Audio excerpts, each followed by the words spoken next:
the disc.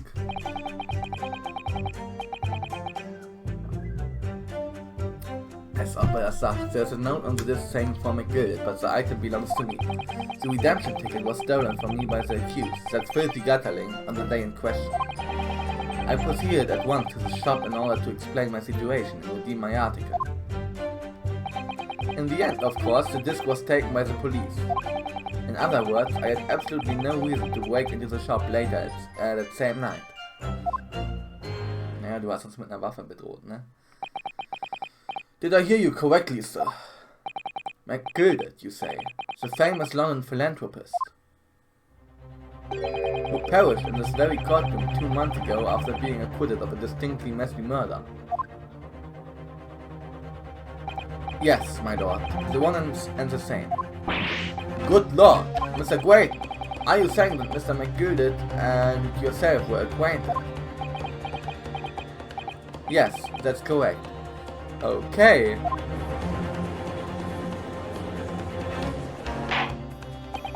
Order! Well, I certainly didn't expect to hear that name uttered here in my courtroom again. According to what Gina told us, this disc was placed in pawn on the fateful night for 2 months ago. McGuilded himself gave instructions to deposit it at the Windy Banks. It's funny that Mr. Graydon here is claiming that the disc belongs to him then, isn't it? In all likelihood, he's lying. So he appeared that afternoon at Windy Banks in order to get his hands on McGuilded's disc for some reason. Counsel, you will commence your cross-examination, please. Cross-examination. The disc. There's a note on the disc saying for McGuilded, but the item belongs to me. Hold it! Would you care to explain how this belongs to you? As you will observe, a communications officer such as myself commands a fine salary. You are certainly exquisitely dressed, sir. So you see, I have little need to make use of the services provided by the pawnbrokery trade. However, I did once find myself in difficulties having misplaced my purse whilst on an errand, which is why I pawned my fine black overcoat to the broker in question. You claim that was your overcoat? Obviously, and in my haste I clean forgot that the music boxes was in its pocket. And yet there's a note on it that reads for McGuilded. I am a collector of rare and unusual music box music. I first met Mr. McGuilded at a gentleman's club in the city and was interested to discover that he shared my penchant in that area. So, the disc in question, at the pre-production sample, I promised to let Mr. McGuilded hear it. But then you forgot that it was in the pocket of the overcoat you were forced to pawn. Yes, exactly. Gina didn't mention any of that in her testimony 2 months ago, did she? No, because McGuilded had threatened her to keep her mouth shut. Which means that if we dig too deeply here, it's going to expose Gina's perjury. Oh dear, this is complicated, isn't it? Let's leave it alone for the time being. The redemption ticket was stolen from me by the accused, that filthy gutterling, on the day in question. Hold it! So you're saying that Mr. Straight lifted the ticket from your pocket or bag? That's right, despite being mindful of danger when walking in the insalubrious areas so kind frequent. Objection! Mr. Straight did no such thing. Well, of course you would take that stance, but the girl is a regular offender. You came to the pawnbrokery that day prepared with all the information you needed to identify the defendant. You were looking for her. That's what brought you to Windy Banks. To get your hands on Mr. McGuilded's disc. Objection! My learned friend is a veritable form of nonsense. Nonsense? I concur with the prosecution. Counsel, you will refrain from conjecturing in this way. Is that clear? Yes, my lord. Then I will continue with my testimony for what possible use it can be. I proceeded at once to the shop in order to explain my situation within my article. Warte mal. And the blood on the test has been identified as Mr. Mason's. Close. And the empty ticket was stolen from me by the accused at filthy guttling on the day in question.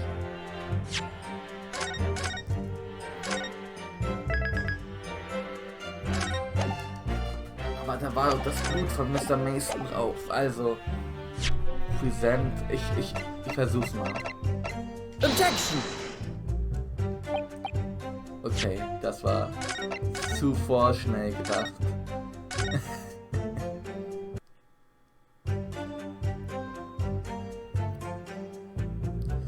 The damn ticket was thrown on the accused, okay?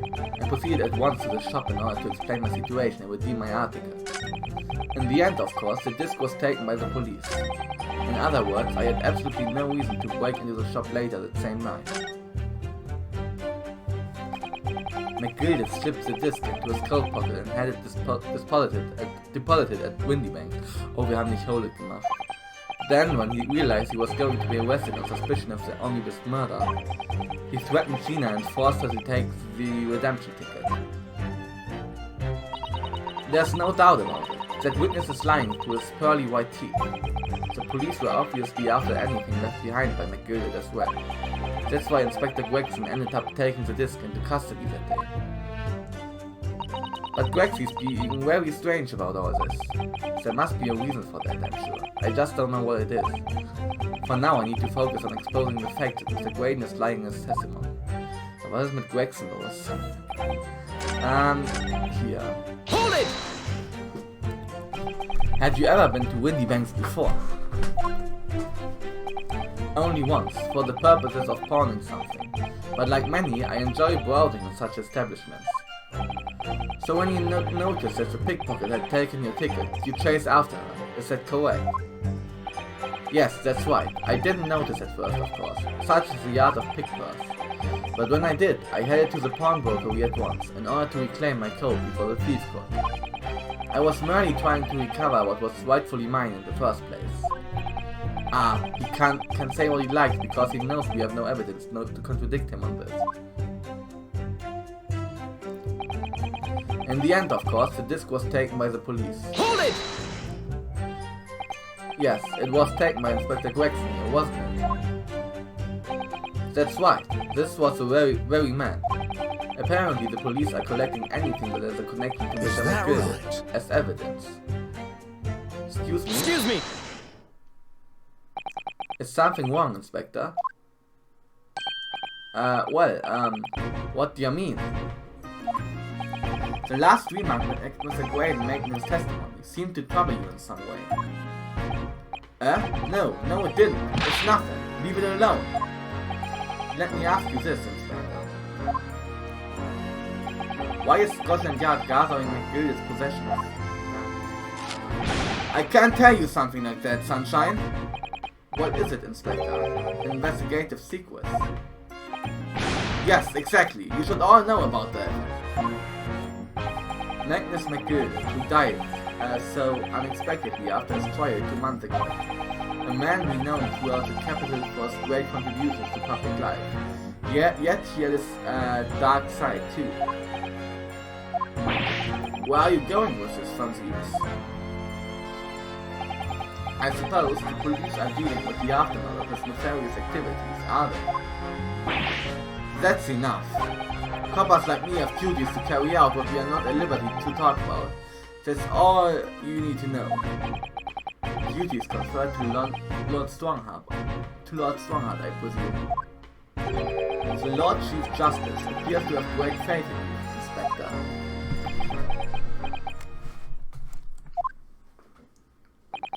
The bottom line is, if you wanna get more out of me, you're gonna need Lord Strongheart's paw print first. What's all this about?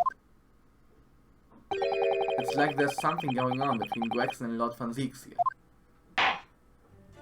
Okay. Well, it would appear that the Inspector has revealed all he is at liberty to reveal. Mr. Gray, let us return to your testimony. Gladly, my lord. In other words, I had absolutely no reason to break into the shop later that same night. Hold it! But perhaps you'd seen something of value among the forfeited items. No, not at all. Oh. A valuer was brought in by the police to assess everything in the shop. Without exception, every article on the shelves was common or garden bric a brac.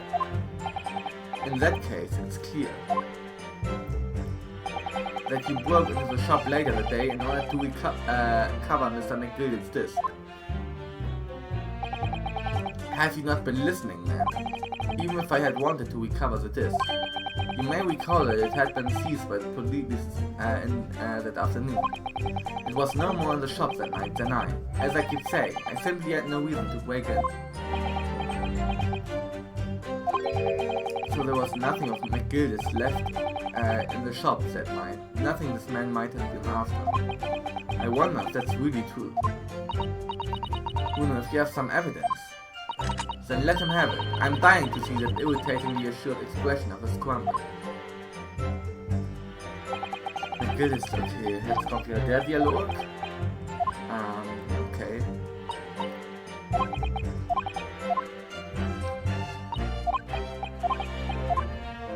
Okay. Haben wir denn irgendwas? Otherwise, I had absolutely no reason to break into the shop.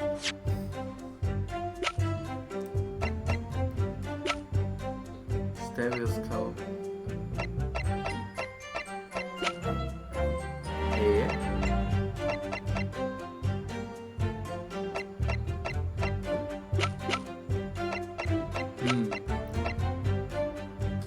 Das ist natürlich die Frage, was wird hier gebraucht?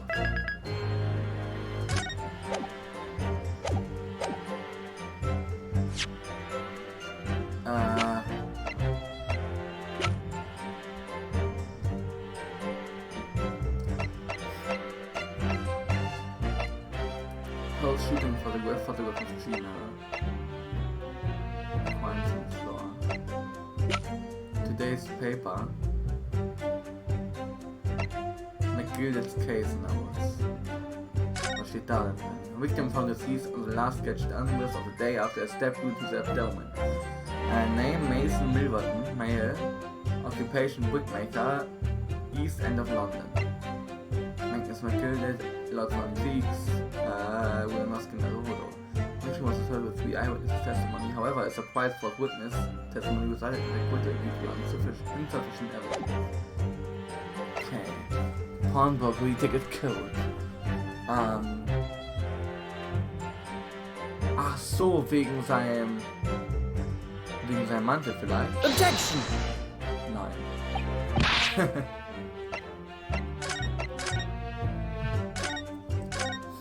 Okay. Sad.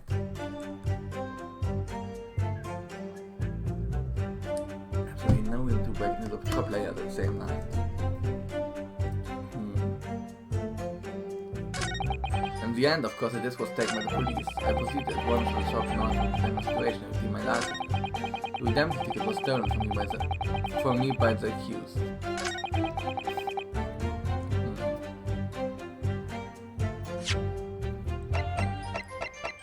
Objection!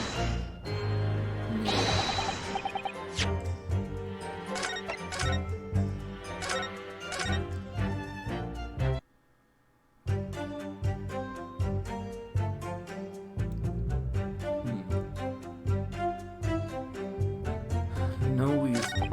In the end, of course, this was taken by the police.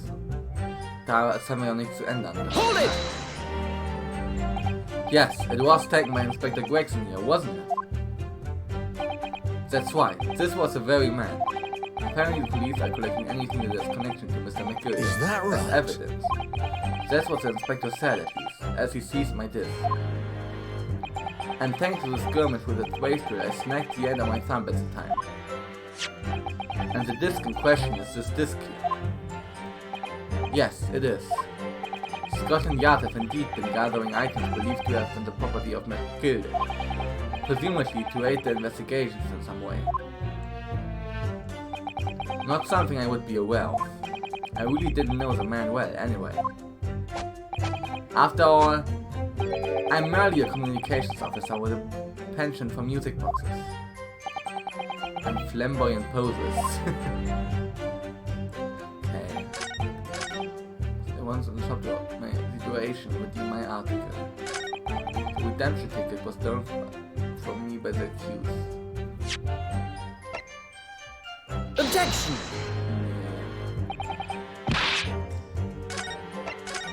Ach Mann!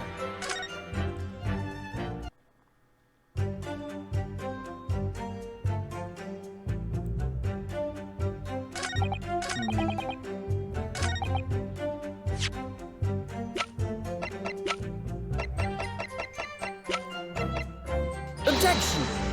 Nee, das auch nicht.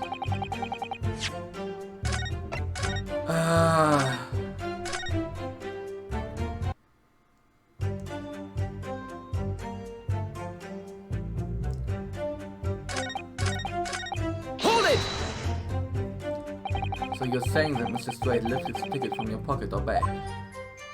That's why, despite being mindful of danger when walking the insalubrious area kind of frequent. Objection! Mr. Straight didn't know such thing. Well, of course, a regular offender. Okay. Objection! My learned friend is a veritable form of nonsense. Nonsense. I concur with the prosecution. Counsel, you will refrain from conjecturing in this way, is it clear? Yes, my lord. Then I will continue with my testimony, for what possible use it can be. I proceeded at once to the shop in order to explain my situation and redeem my article.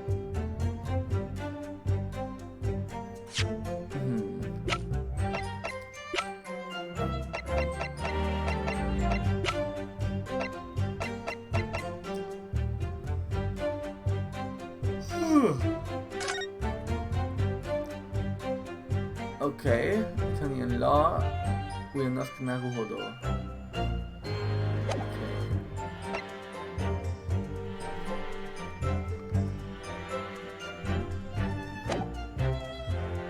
Oh Mann, ich hab schon wieder keine Ahnung. Proceed at once to the shop. Aber wir haben alles, ne? Hold it. McGuilded's disc. Hold it.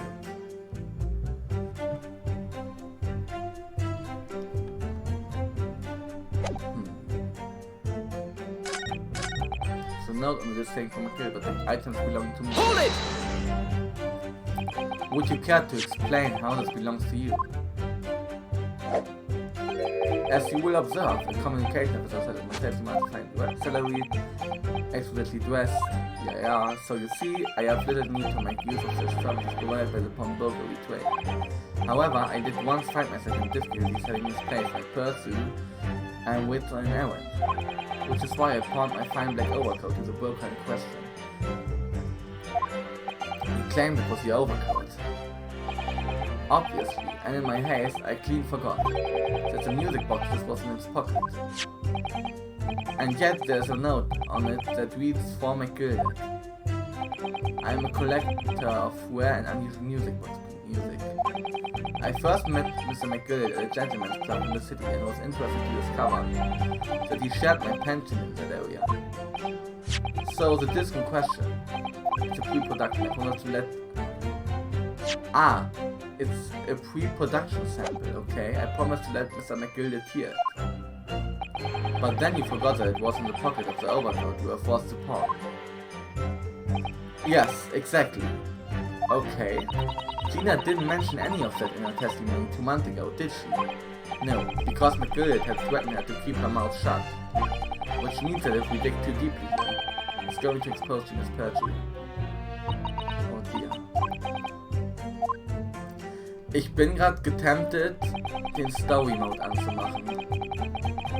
Ich glaube, kann ich das in Options machen? Gameplay? Kann ich das irgendwo machen? Nicht so before, ist okay. Reader Story Mode off. Turn this on to enable Story Mode in place of autoplay, allowing you to progress through the game automatically without having to press any buttons. Answer to questions, presentation of evidence, etc. are all handled on your behalf. Okay. Ich glaube, das machen wir einfach mal, weil ich weiß hier eigentlich nicht weiter. Danach turnen wir das wieder auf, aber für das hier machen wir das mal. Story mode. I proceeded at once to the shop in order to explain my situation in my article. In the end, of course, the disc was taken by the police. In other words, I had absolutely no reason to break into the shop later that same night. Objection! LOL! This disc was deposited at Windybanks on Magnus McGuilded's instruction. Okay, dann können wir den ja wieder ausschalten. This disc was deposited at Windybanks on Magnus McGuilded's instruction. You knew that, and you went there with the intention of obtaining it for yourself. Haben wir jetzt das von der Box präsentiert? Objection! Wo die Geschichte drin ist. Conjecture again, and in any case, the disc was taken into custody by the police that afternoon. The witness had no reason to visit the pawnbrokery again that night. Objection! Sorry, my learned friend, but that's not true. What? Mr. McGuild had another article in pawn at Windybanks. As this second pawnbroker's ticket proves. Hä? Das wäre die Box? Oder warte? Ach ja! Mr. McGuilded's Box! Ja, das ist ja nicht die...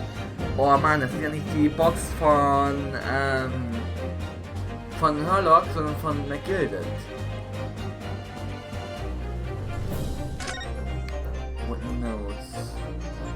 Ja, moin. Ah!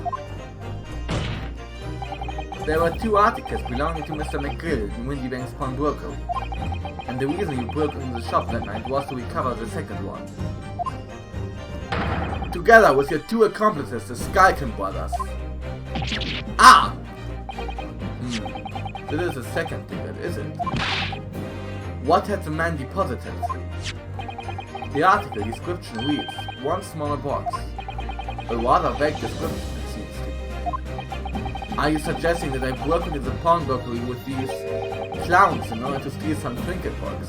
Ich find's irgendwie süß, wie die gucken, die beiden. Vor allem der Kleine. I believe there are adequate grounds to suspect that you did. This is absurd. Why on earth would I do such a thing? Once the article had been forfeited, I could simply walk into the shop and purchase it. There would be absolutely no need for me to resort to theft. That's a good point. Indeed, the witness makes a solid argument. Okay. So that means, for some reason, this Graydon fellow needed some small box that very night, does it? Objection! It's time to put an end to this nonsense, my lord. Could you be a little less cryptic, Lord Van Zieks? I do hate to ruin my learned friend's argument, but the truth is quite incontrovertible. On the night in question, no small box was taken from Windybanks pawnbrokery. And rest assured, the prosecution can prove it. What? Good gracious! Inspector, show the photographic print to the court, if you please. Yes, sir. What prints? These prints were taken from one of the detective's security cameras. Ah, Hurley's red-handed recorders again. As previously explained using this plan of the shop layout. The victim's establishment was furnished with automatic cameras in two locations. One was set to capture the counter where Mr. Windybank received his customers, und das andere war oben. And the other was set to capture the shelves on which articles were placed for sale once forfeited. According to the information on this ticket, Mr. McGuilded's small box had been forfeited already, 2 days before the incident at 9 PM on 13th April to be precise, which means it would have been in the shelves of forfeited items in the shop front. Now, what I have here is a print taken by one of the cameras about 2 hours before the incident. That's at 11 PM on 15th April. The victim certainly had a very full shop, it would appear. And then we have another print. Which you can now like. This one was taken about 2 hours after the incident. So we have 2 pictures to compare. 2 AM, aber der Mord fand doch um 1 Uhr statt, oder nicht? So I must say that placing them side by side leaves me cold. Warte, ich spiele mal wieder. Ja. Ich erkenne nichts. Dear me, that's starting to make my head ache. Obviously, at Scotland Yard, we consider theft as one possible motive in this case. We explored the possibility that something had been taken in addition to the victim's life. So you men have already compared these 2 prints thoroughly, Inspector? Yes, sir. We counted every single item in each of these 2 photographic prints. And the Yard's conclusion is that exactly the same number are present in both. In other words, nothing was taken from the pawnbrokery on the night in question. And my learned friend's assertion is nothing more than a hopeful fantasy. Ah! I don't believe it. If I could have just thrown that he'd stolen McGuilded's pawn box, I might have been able to break him down at last. You know what, Bruno? I've been thinking. I wonder if these 2 photographs really are exactly the same. Sind sie doch, oder nicht? What? So, counsel, in the light of the evidence put forward by the prosecution, what is your position? It seems that in fact, on the night in question, nothing was stolen from the victim's establishment. Do you accept the prosecution's assertion? I don't know. Could there be some hidden discrepancy in these 2 photographic prints somewhere? Boah.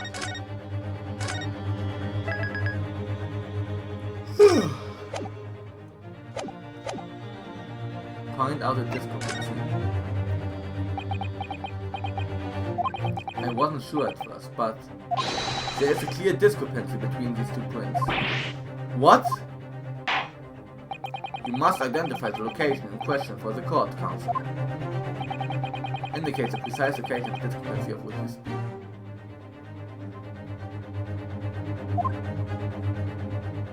Okay.